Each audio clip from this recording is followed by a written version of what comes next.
Hello friends, welcome to commerce की पाठशाला with Sameer sir. आज हमारे इस वीडियो में मटेरियल कॉस्टिंग की इन्वेंट्री टेक्निक का जो हमने स्टॉक लेवल के फॉर्मूले देखे थे उसका आज कैलकुलेशन पार्ट है। अगर आपने फॉर्मूला नहीं समझा है तो जाके पहले लेक्चर नंबर 2 देखिए हमारी प्लेलिस्ट में, फिर उसके बाद ये लेक्चर देखिए। आज हम इसमें कैलकुलेशन का पार्ट करेंगे। बेसिकली आपको स्टॉक लेवल में 4 क्वेश्चन पूछता है। सबसे पहला आपको फाइंड करने कहता है कि आप मिनिमम स्टॉक लेवल ढूंढिए, फिर कहता है आपको मैक्सिमम स्टॉक लेवल ढूंढिए, फिर आपको कहता है कि एवरेज स्टॉक लेवल ढूंढिए और डेंजर स्टॉक लेवल ढूंढिए। बट ये 4 फाइंड करने के लिए आपको टोटल 7 यहाँ पर फॉर्मूलेज आते हैं। जो 3 फॉर्मूले इसमें से होते हैं वो आपको हेल्पिंग फॉर्मूलेज होते हैं, जैसे कि reorder level, average consumption, average period. इन तीनों के बिना आपके ये 4 आंसर्स पॉसिबल नहीं है। ओके, तो टोटली 7 फॉर्मूलेज यूज होंगे, बट बेसिकली आपको आंसर कितने ढूंढने हैं? 4। अब जो ऊपर का डेटा मैंने लिखा है, minimum consumption, minimum reorder period, maximum consumption, maximum reorder period, वो मैंने अपनी मदद के लिए लिखा है। वो आप नहीं लिखोगे तो भी चलेगा। ओके, वो सम में मिल जाता है डेटा। वो सम को ईजी रखने के लिए मैंने, मतलब फास्ट करने के लिए, वो डेटा ऊपर लिखता हूँ मैं। तो मैं सम रीड करता हूँ, आप ध्यान दीजिए और हम फटाफट सम सॉल्व करते हैं। ओके, सबसे पहला, in a company weekly minimum and maximum consumption of material A are 25 and 75 units respectively। कहता है कि कंपनी है जिसमें मटेरियल A का यूज मिनिमम 25 और मैक्सिमम 75 होता है एक वीक में। अब देखो, डेटा वीक में दिया हो, मंथ में दिया हो, डे में दिया हो, ईयर में दिया हो, जैसा है एज इट इज लेना, आपको कुछ कन्वर्ट करने की जरूरत नहीं है। तो यहां पर आपका वीकली डेटा है, कहता है कि मिनिमम आपको 25 यूनिट्स लगता है एक वीक में और मैक्सिमम 75 यूनिट का कंजम्पशन होता है। फिर आगे सम कहता है कि the reorder quantity is fixed by the company is 300 units. मैं जब फॉर्मूला का समझा रहा था तो मैंने बताया था आपको कि क्वेश्चन में हमेशा रीऑर्डर क्वांटिटी आपको दी रहेगी। तो यहां पर भी 300 यूनिट्स है। अब ये यूज कहां पर होगी? तो देखिए, जब हम मैक्सिमम लेवल ढूंढेंगे तो वहां पर ये रीऑर्डर क्वांटिटी यूज होने वाला है 300 का। आगे बढ़ते हैं। फिर the material received with in 4 to 6 weeks from the issue of supply order. कह रहा है कि जिस दिन से आपने ऑर्डर दिया है, सप्लाई ऑर्डर, उस दिन से मटेरियल को पहुंचने तक कम से कम मिनिमम 4 वीक और मैक्सिमम 6 वीक्स लग जाते हैं आपका मटेरियल आपके फैक्ट्री तक पहुंचने के लिए। तो ये आपको रीऑर्डर पीरियड दिया हुआ है कि जब आप ऑर्डर देते हो तो मिनिमम 4 वीक लगता है आपको और बहुत बार मैक्सिमम 6 वीक आपको लग जाती है मटेरियल को पहुंचने में। आगे बढ़ते हैं। Emergency reorder period is 2 weeks. कहता है कि अगर हमने बहुत ज़रूरत था मटेरियल की और हमने ऑर्डर दिया अर्जेंट में, तो जो सप्लायर है वो कम से कम 2 वीक में पहुंचाने की कोशिश करता है इमरजेंसी में, ओनली इन इमरजेंसी।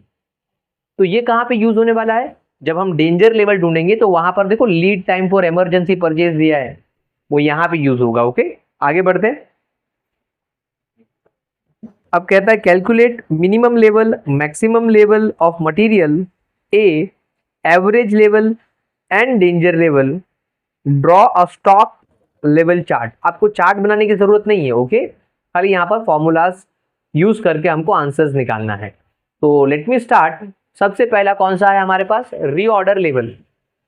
और आप यहाँ पर डिग्री कॉलेज में कैलसी यूज कर सकते हो तो कोई प्रॉब्लम नहीं है। तो सबसे पहला आपको है रीऑर्डर लेवल। तो उसमें क्या कहा है आपको? Maximum consumption multiply by maximum reorder period. तो मैक्सिमम कंजम्पशन कितना था हमारा? 75 था और मैक्सिमम रीऑर्डर पीरियड हमारा 6 था। ओके, तो अब इसका मल्टीप्लाई कर लेते हैं, 75 इंटू 6, तो आपको आंसर आ जाएगा 450। ये 450 यूनिट्स आपका क्या है? Reorder level. आप सबसे पहले क्या ढूंढना है आपको? Minimum stock level. तो फॉर्मूला क्या है? Reorder level minus normal consumption multiply by normal period. अगर सब में नॉर्मल दिया है तो यूज करने का, दोनों में से कोई भी एक नॉर्मल दिया है या दोनों नॉर्मल दिया हुआ है तो यूज करने का। अगर सब में नहीं दिया है तो आपको एवरेज कंजम्पशन ढूंढना पड़ेगा और एवरेज पीरियड ढूंढना पड़ेगा। तो वो ढूंढते कैसे average consumption and average period? तो उसका फॉर्मूला देखो यहां पर है। एवरेज कंजम्पशन कैसे ढूंढेंगे? आपका जो मिनिमम कंजम्पशन रहेगा मैक्सिमम कंजम्पशन के साथ ऐड हो जाएगा, डिवाइड बाय 2, तो आपको एवरेज मिल जाएगा, फिर वो एवरेज यहाँ पे यूज होगी। उसी तरह एवरेज पीरियड भी कैसे मिलेगा? आपका जो minimum period maximum period divide by 2 और आपको यहाँ पे एवरेज पीरियड मिल जाएगा, उसके बाद आपका मिनिमम स्टॉक लेवल फाइंड हो जाएगा। तो चलो हम फाइंड करते हैं। अभी देखो ये ROL जो लिखा वो रीऑर्डर लेवल है, ये है। तो यहाँ पे हमने ऑलरेडी फाइंड कर लिया है 450, तो 450 में यहाँ पे रख दूंगा रीऑर्डर लेवल पर कि बाबा हमने पहले से ही फाइंड करके रख दिया था। अब सब में कहीं पे भी नॉर्मल कंजम्पशन और नॉर्मल पीरियड नहीं दिया था, हमने पढ़ा सब, आप भी देख लीजिए। तो अब क्या करेंगे, हम एवरेज कंजम्पशन और एवरेज पीरियड को ढूंढ लेंगे। तो सबसे पहले एवरेज कंजम्पशन ढूंढ लेता हूं। तो देखिए एवरेज कंजम्पशन का फॉर्मूला क्या है, मिनिमम कंजम्पशन हमारी 25 थी, मैक्सिमम कंजम्पशन हमारी 75 थी, और डिवाइड बाय 2, तो 100 डिवाइड बाय 2, तो यहाँ पे 50 यूनिट्स आ रही है। तो जो ये 50 यूनिट्स हमने ढूंढी वो हमारी एवरेज कंजम्पशन है जो यहाँ पर यूज होने वाली है। ब्रैकेट 50, नॉर्मल की जगह पे एवरेज ले लिया। सिमिलरली हमें एवरेज पीरियड ढूंढना है, तो फॉर्मूला कहता है कि आपका minimum period plus maximum period divide by 2, तो यहाँ पे 5 वीक्स आ जाएगा। तो जो ये 5 वीक्स है वो हम यहाँ पे रखेंगे मल्टीप्लाई में, करेक्ट। अब क्या करेंगे, सबसे पहले मल्टीप्लाई कर देंगे, तो यहां पर आ जाएगा आपका आंसर 250 माइनस 450। अब इसको माइनस कर देंगे तो हमारे पास आंसर कितना बचेगा, 200 units. Means minimum to minimum इस फैक्ट्री को स्टॉक कितना रखना है, 200 यूनिट्स। 200 यूनिट से कम नहीं कर सकते, नहीं तो फिर आपकी फैक्ट्री को प्रोडक्शन में प्रॉब्लम हो जाएगी, बंद हो जाएगा आपका प्रोडक्शन, स्टॉपेज हो जाएगा। तो कम से कम इतना तो रखना ही है आपको। अब हम लोग ढूंढ लेते हैं क्या, मैक्सिमम स्टॉक लेवल। तो फॉर्मूला क्या है, सबसे पहला कहता है उसके अंदर कि आपको ढूंढना है रीऑर्डर लेवल, जो हमने ऑलरेडी फाइंड करके रखा है 450, फिर प्लस का साइन है। अब रीऑर्डर क्वांटिटी क्वेश्चन में दिया था, देख लीजिए 300 था, फिर माइनस का साइन है, फिर कहता है मिनिमम कंजम्पशन, तो मिनिमम कंजम्पशन कितना था हमारा 25 था। फिर कहता है मिनिमम पीरियड कितना था 4 था। अब इसका टोटल हमारे पास आ जाएगा 750 माइनस का माइनस, इसका टोटल, इसका मल्टीप्लाई आ जाएगा हमारे पास 400, सॉरी हाँ मिनिमम कंजम्पशन है तो 400 हो जाएगा, 100 हो जाएगा, 25 इंटू 4 100 हो जाएगा हमारे पास।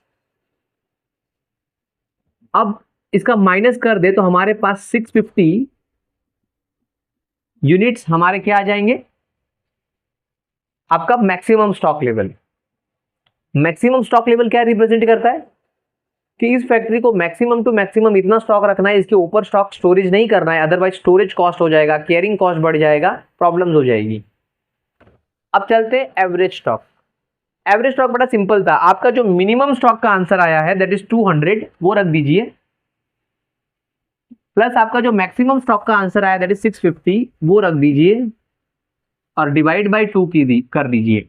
तो आपका 850 का डिवीजन हो जाएगा, तो आपका 850 डिवाइड बाय 2 करोगे तो कितना आ जाएगा 425।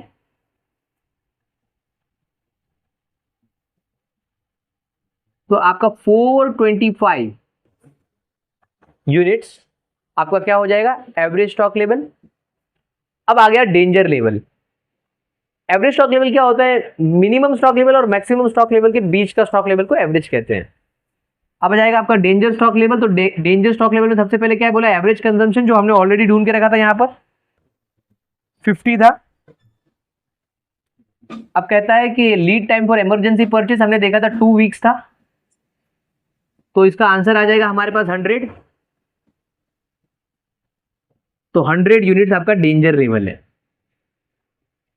ओके, डेंजर लेवल क्या रिप्रेजेंट करता है कि अभी अगर इतना स्टॉक बचता है आपके पास 100, तो उसके बाद आपको नॉर्मल प्रोडक्शन रोक देना है, खाली इमरजेंसी प्रोडक्शन के लिए यूज करना है मटेरियल, बिकॉज बहुत कम मटेरियल बचा हुआ है। ओके, तो यहां पर देखो हमने फॉर्मूले के साथ सम भी सॉल्व कर लिया और इसकी इंटरप्रिटेशन भी कर ली। आई होप आपको समझ में आया होगा। Thank you.